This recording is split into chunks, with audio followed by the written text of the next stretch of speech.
പ്രിയപ്പെട്ട ശ്രോതാക്കളെ, പ്രേക്ഷകരെ, ഞാൻ രാജ അബ്ദുൽ ഖാദർ. വായനാ ദിനത്തിൻ്റെ 29 വർഷങ്ങൾ പിന്നിടുകയാണ്. ആലപ്പുഴ ജില്ലയിലെ കുട്ടനാട് താലൂക്കിലെ നീലമ്പേരൂർ എന്ന ഗ്രാമത്തിൽ ജനിച്ചു വളർന്ന ശ്രീ PN പണിക്കർ എന്ന ലോവർ പ്രൈമറി സ്കൂൾ അധ്യാപകൻ്റെ അശ്രാന്ത പരിശ്രമം കൊണ്ട് ലോകത്തിന് മാർഗദർശകമായി തന്നെ ഗ്രന്ഥശാല സംഘത്തിൻ്റെ പ്രവർത്തനം അവിടുന്ന് തുടക്കം കുറിക്കുകയായിരുന്നു. തൻ്റെ കൂട്ടുകാരുമായി ചേർന്ന് നാട്ടിലെ വീടുകളെല്ലാം കയറിയിറങ്ങി പുസ്തകങ്ങൾ ശേഖരിച്ചാണ് ആദ്യത്തെ ഗ്രന്ഥശാലയ്ക്ക് അദ്ദേഹം രൂപം നൽകുന്നത്.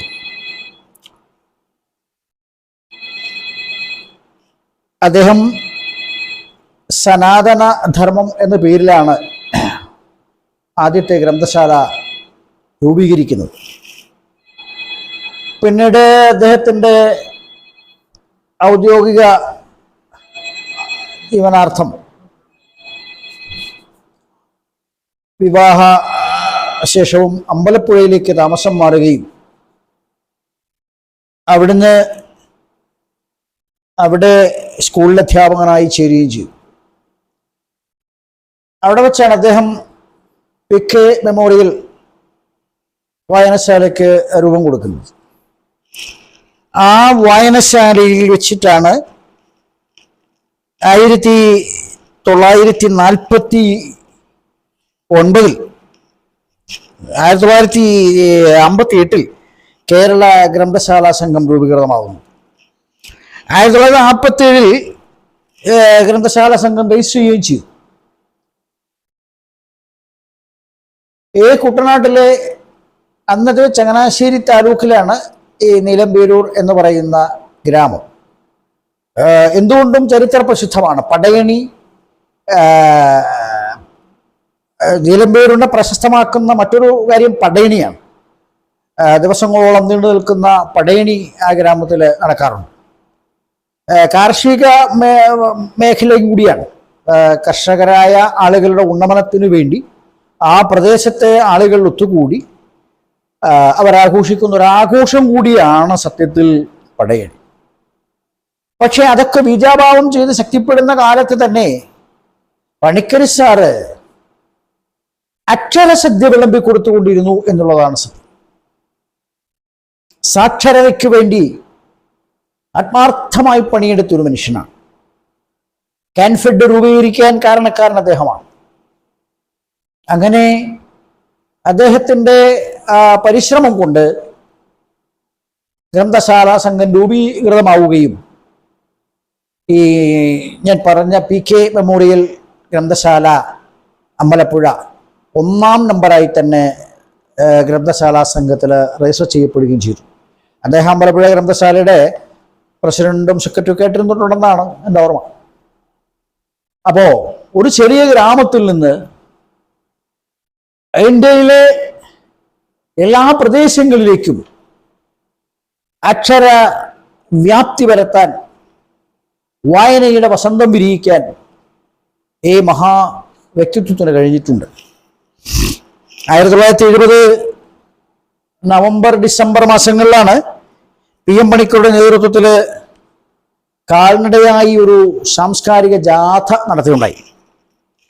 അത് കേരള ചരിത്രത്തിലെ സുപ്രധാനമായ ഏടുകളിൽ ഒന്നാണ്.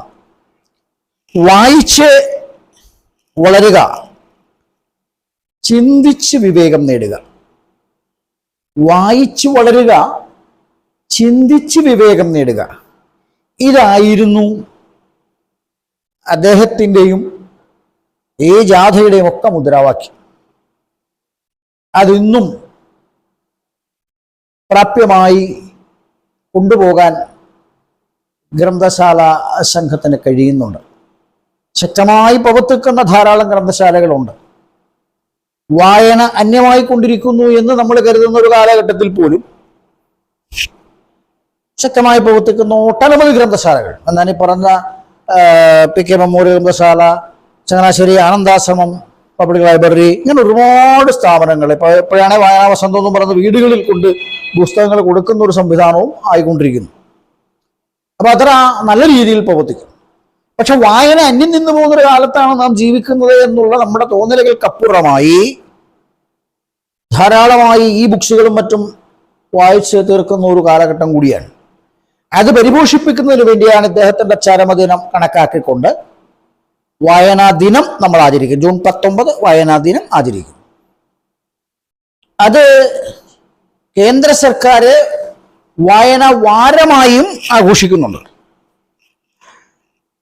അത് ഈ ഗ്രന്ഥശാലാ സംഘത്തിന്, ഗ്രന്ഥശാലാ പ്രസ്ഥാനത്തിന് അദ്ദേഹം നൽകിയ സംഭാവനകളെ കണക്കിലെടുത്തുകൊണ്ടാണ് കേന്ദ്ര സർക്കാരും കേരള സർക്കാരും ഒരു സമൃദ്ധിയായ പദ്ധതി, വായനയുടെ സമൃദ്ധിയായ പദ്ധതി, അതായത് വളർത്തിയെടുക്കുന്ന പദ്ധതി, ആളുകളിലേക്ക് അശ്രാന്തം അവിരാമം വായന കൊണ്ടുവരികയും ആ വായനയിലൂടെ അവന്റെ ചുറ്റുപാടുകളെ മാത്രമല്ല, കാലഘട്ടത്തിന്റെ ചരിത്രങ്ങളെ മാത്രമല്ല, സാമൂഹിക വിപ്ലവ ചിന്തകളെ മാത്രമല്ല, നവോത്ഥാന ചിന്തകളെ കൂടി മനുഷ്യന്റെ മനസ്സിലേക്ക് ആവേശിപ്പിക്കുകയും ചെയ്യുകയാണ്. അവൻ ജീവിക്കുന്ന കാലഘട്ടത്തെ നന്മയുള്ളതാക്കാനും ആ മനുഷ്യൻ ജീവിക്കുന്ന കാലഘട്ടത്തെ സമുദ്ധരിക്കാനും മറ്റുള്ളവർക്ക് അറിവ് പകർന്നു കൊടുക്കുവാനും കഴിയുന്ന ചിന്താധാരകളെ ഉണർത്തിയെടുക്കാൻ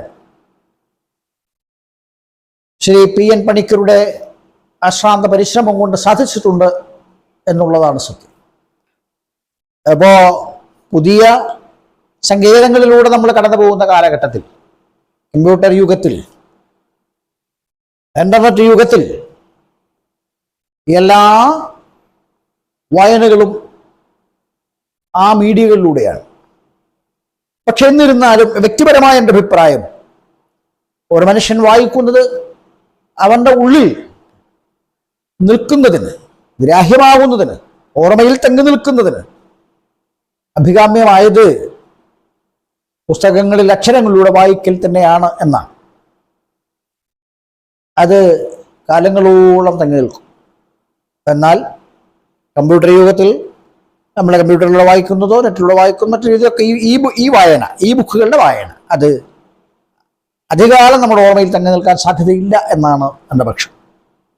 എന്തായിരുന്നാലും വായന അറിവിനെ വർദ്ധിപ്പിക്കും എന്ന് മാത്രമല്ല, വായന നമ്മുടെ ചിന്താഗതികളെ ശാക്തീകരിക്കുകയും സമൂഹത്തിന് ഗുണപ്രദമാകുന്ന രീതിയിൽ ഒരു മനുഷ്യന്റെ ജീവിത രീതികൾ വളർത്തിക്കൊണ്ടുവരികയും ചെയ്യുമെന്ന കാര്യത്തിൽ തർക്കമില്ല.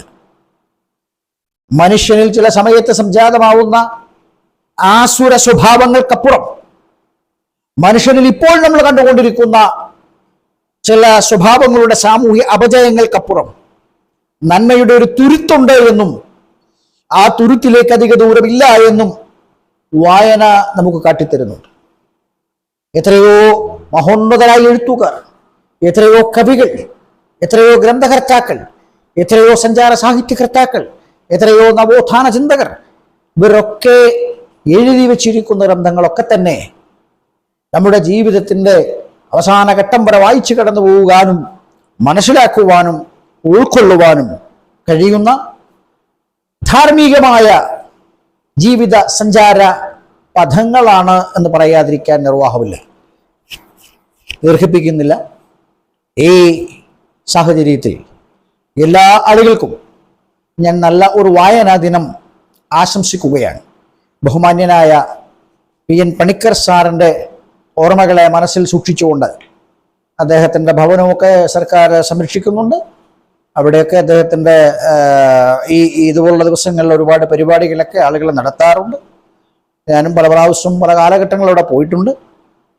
അപ്പോൾ അത്തരമുള്ള പരിപാടികളൊക്കെ നടക്കുന്ന ഈ സാഹചര്യത്തിൽ വായനയെ ഒരു പുതിയ വഴിത്താരയിലേക്ക് കൊണ്ടുവരുവാനും വായന കൊണ്ട് ധാർമ്മിക വസന്തങ്ങൾ വിരിയിക്കുവാനും മാനസികമായ ഉല്ലാസമുണ്ടാക്കുവാനും ബുദ്ധി വളർത്തിയെടുക്കുവാനും ആ വായന കൊണ്ട് ശക്തരാകുവാനും ചിന്തിക്കുവാനും അറിവ് വളർത്തുവാനും കഴിയുന്ന ഒരു പുതിയ സമൂഹത്തിന് ഈ വായനാ ദിനം ഒരു വഴികാട്ടിയാകട്ടെ എന്ന് ആശംസിക്കുന്നു. നന്ദി, നമസ്കാരം.